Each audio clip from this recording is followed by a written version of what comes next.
Barcelone a encaissé une lourde défaite contre Chelsea à Stamford Bridge hier soir, en partie grâce à la qualité de l'adversaire et en partie à leur propre action, s'inclinant 3-0 en Ligue des Champions de l'UEFA.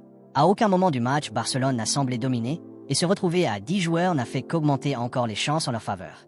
Un but contre son camp de Jules Koundé a donné l'avantage à Chelsea à la mi-temps, et Barcelone n'a pas réussi à revenir de manière convaincante. Estevao et Liam Delà ont ensuite frappé contre les champions de Liga après la pause, infligeant une défaite 3-0 et complétant la démolition pour infliger un coup dur à Barcelone dans leur espoir d'une place dans le top 8. Chaque fois qu'on décide d'accorder le bénéfice du doute à Ronald Araujo et de le faire titulariser pour ses mérites lors d'un grand match de Ligue des Champions de l'UEFA, le joueur se retrouve avec une nouvelle erreur qui change la donne et coûte cher à l'équipe. Il y a 2 saisons, il s'est vu expulsé contre le Paris Saint-Germain lors du match retour, sabotant ainsi la voie libre de l'équipe vers la demi-finale de la compétition. La saison dernière, il est entré en jeu lors de la demi-finale contre l'Inter Milan et a connu une très mauvaise série défensive qui a directement coûté le match à l'équipe.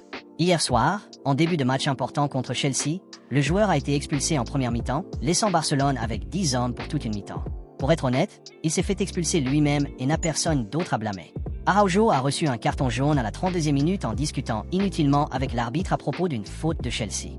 Malgré une sanction, il a été négligent en se lançant dans un tacle imprudent seulement 12 minutes plus tard, laissant l'arbitre sans autre choix que de l'expulser.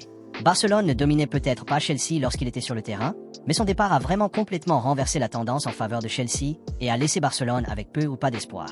L'erreur d'Araujo a été l'un des moments déterminants du match d'hier soir, mais Barcelone n'a jamais vraiment semblé être l'équipe victorieuse dès la première minute. Le départ de l'Uruguayen a rendu le résultat attendu inévitable, mais le fait demeure que Chelsea dominait Barcelone depuis longtemps avant le carton rouge.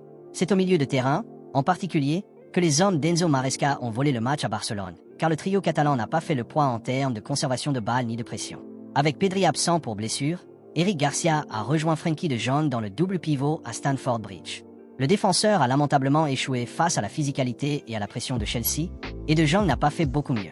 Caicedo et Reece James ont été spectaculaires dans le milieu défensif de Chelsea et ont joué comme des machines à gagner un duel, dépossédant à maintes reprises les joueurs catalans. Ils ont contrôlé le rythme et ont veillé à ce que Chelsea domine tout au long du match. Cela, combiné aux courses pénétrantes d'Enzo Fernandez derrière la défense, a donné le contrôle du match à Chelsea, et on peut dire sans risque que la star argentine a eu au moins 2 fois plus de matchs que Fermín López pour Barcelone dans la même position. Barcelone a désormais perdu 2 matchs et fait un match nul lors de 5 matchs en Ligue des Champions de l'UEFA et n'est en aucun cas dans une position confortable au classement de la compétition. Ils occupent actuellement la 15e place, et avec de nombreuses équipes qui n'ont pas encore disputé leur match de 5e journée, ils pourraient bien reculer encore plus dans le classement. À 3 matchs de la fin, Barcelone peut accumuler un maximum de 9 points dans les semaines à venir, portant son meilleur total possible à 16 points, exactement le total que l'équipe classée 8e la saison dernière avait obtenu. Ainsi, on ne peut pas dire que Barcelone n'a aucune chance d'atteindre le top 8. Mais ce qui est certain, c'est que ce n'est ni probable ni complètement entre leurs mains. Pour les hommes de Hansi Flick, l'objectif sera désormais de se préparer pour les 3 matchs à venir et de finir aussi fort que possible de leur côté. Parallèlement, cependant, ils doivent commencer à se préparer mentalement pour le match de qualification aller-retour s'ils terminent en dehors du top 8, ce qui semble désormais de plus en plus probable. Flick a commencé en reconnaissant que Barcelone aurait dû mieux exploiter ses premières occasions, après quoi est venue une période de domination de Chelsea qui ne s'est jamais arrêtée. Nous avons eu une chance de marquer le premier but, et après cela, jouer avec un homme de moins face à ce Chelsea n'est pas facile. Nous nous sommes disputés, et j'ai aussi vu des choses positives. Mais nous avons perdu un grand nombre de balles. Et c'est tout ce que je peux dire. Nous avons perdu des ballons faciles sous pression et dans des passes faciles. Nous devons donc analyser tout cela, a-t-il déclaré. L'entraîneur du Barcelone a reconnu qu'après la défaite contre Chelsea, obtenir une place en 8e de finale sera encore plus difficile. Ce sera certainement une tâche très difficile, mais tout est possible, a-t-il déclaré. Il était clair que Chelsea était la meilleure équipe des deux. Mais lorsqu'on lui a demandé l'intensité de Barcelone, surtout comparée à la saison dernière, Flick a choisi de saluer l'adversaire. Je pense que ce n'est qu'un match, et voici Chelsea. Nous avons bien commencé et eu une grosse occasion de Ferran, mais nous aurions pu marquer le premier but. Et au final, avec un joueur de moins, les choses se passent comme ça. Mais je pense aussi que nous avons l'intensité dont nous avons besoin aujourd'hui. Quant à moi, je peux répéter, je suis optimiste pour le prochain match. On verra bien, mais je suis vraiment optimiste, a-t-il dit. Ce n'est pas facile de jouer contre Chelsea, contre une très bonne équipe, et on est en moins, a-t-il ajouté.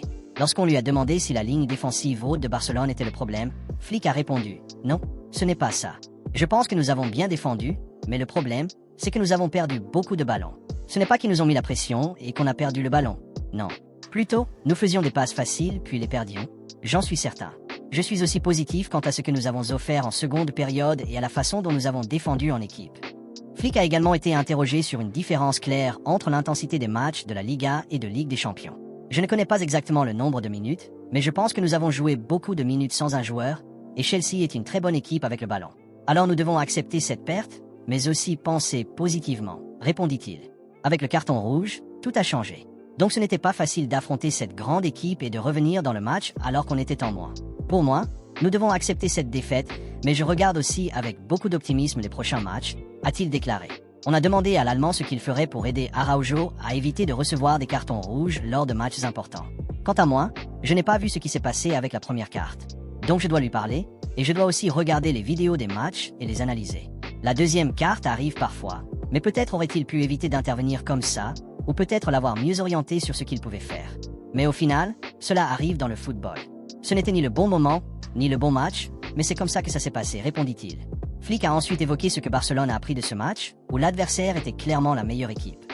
Pour jouer de façon plus agressive, surtout en 1 contre 1, quand on voit Chelsea, ils gardent toujours la possession du ballon. Ils jouaient plus physiquement et étaient plus dynamiques en duel 1 contre 1. C'est aussi ce que je veux de mon équipe.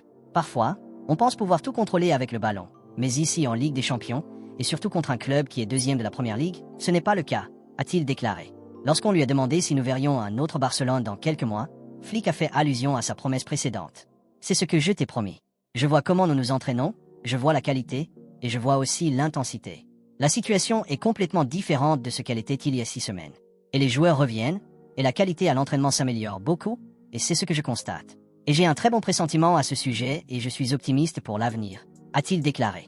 Enfin, le tacticien allemand a évoqué la route à venir de Barcelone, notamment en Ligue des Champions de l'UEFA. Je pense avoir vraiment vu des choses positives de la part de mon équipe, et j'attends aussi avec optimisme les prochains matchs, ainsi que la Ligue des Champions.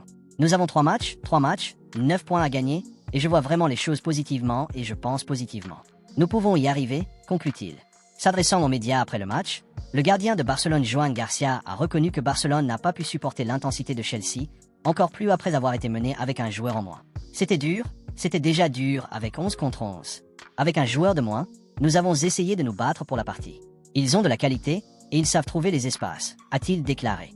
Poursuivant, le gardien de 24 ans a souligné. Ils pressent très haut, ils apportent de l'intensité. À 11 contre 11, nous avions nos occasions. Au final, ce n'était pas possible. Parlant du message que Hansi Flick a envoyé à l'équipe à la mi-temps après le carton rouge d'Araujo, Joan Garcia a noté. Le message à la mi-temps était de fournir des efforts et de profiter de nos occasions. Mais leur but précoce a perturbé notre rythme. N'ayant pas réussi à obtenir un clean sheet, le gardien Barcelone a insisté sur le fait qu'il restait encore beaucoup de chemin à parcourir dans la compétition. Nous voulons garder une feuille inviolée aussi souvent que possible. Nous n'avons pas pu le faire ces derniers matchs. Il reste encore beaucoup de chemin à parcourir, conclut-il.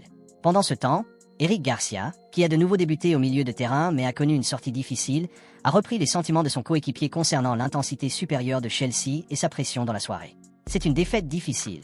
Nous avons bien commencé le jeu. Ensuite, on encaisse un coup de pied arrêté. En seconde période, nous voulions tenir bon et les blesser en contre-attaque. Le deuxième but nous a nui, a-t-il noté. Expliquant ce qui a mal tourné pour eux, le défenseur espagnol a déclaré « Il brisait notre pression. Nous ne nous sommes pas bien adaptés. Il jouait depuis l'arrière avec 3 joueurs, et nous sautions avec les arrières latéraux. Il trouverait l'homme libre, et nous courions constamment après le ballon. » Pour conclure, la star polyvalente a ajouté « Nous avons vécu cela lors des matchs que nous avons joués. Nous devons être un peu plus compétitifs dans ce genre de jeu. Ils partent pour les duels, pour les deuxièmes ballons. Si tu n'établis pas une forte présence, c'est presque impossible. En effet, comme l'a rapporté Sport, Estevao avait été étroitement surveillé par Barcelone lorsqu'il était encore à Palmeiras, son agent, André Curie, ayant des liens étroits avec le club catalan. L'intention de Curie était d'abord de finaliser le transfert de Victor Roque au Barça, puis de commencer à travailler sur le transfert d'Estevao pour l'année suivante. Il a communiqué ce plan aux Catalans, mais au final, seul le transfert de l'attaquant s'est concrétisé. Dans le cas d'Estevao, Barcelone a finalement refusé l'opportunité de recruter ce prodige pour plusieurs raisons. Le premier était sportif. Le Brésilien, qui avait alors 17 ans, avait toujours joué au même poste que Lamine Yamal. Il n'était pas logique d'investir dans un autre talent émerge qui aurait de sérieuses difficultés à obtenir des minutes, car l'engagement envers le joyau de la Masia était évident. Le camp de l'international brésilien insistait pour qu'il puisse jouer plus au centre, même en milieu intérieur, mais le Barça n'y a pas adhéré. La deuxième raison était financière. Estevao avait toujours donné la priorité absolue à Barcelone, avant les offres en Premier League, et son camp était prêt à baisser le prix s'il faisait enfin un geste. Cependant, le club a écarté cette option en janvier 2024. Après le refus de Barcelone, la guerre des enchères a éclaté, et Chelsea a conclu un accord en juillet 2024 pour 45 millions d'euros plus 16,5 millions d'euros en variable. Estevao n'a jamais caché sa préférence pour Barcelone. Il l'a dit publiquement à plusieurs reprises. Il est fan de Barcelone et aimerait jouer pour le club à un moment donné de sa carrière. Mais les Catalans l'ont laissé tomber par le passé et pourraient ne pas être en position de le recruter à l'avenir, étant donné que la valorisation a rapidement augmenté et devrait continuer à croître dans les mois à venir. Laisse un like et abonne-toi pour plus d'actualités Barça. Merci à ceux qui s'abonnent et qui likent quotidiennement, merci pour la force.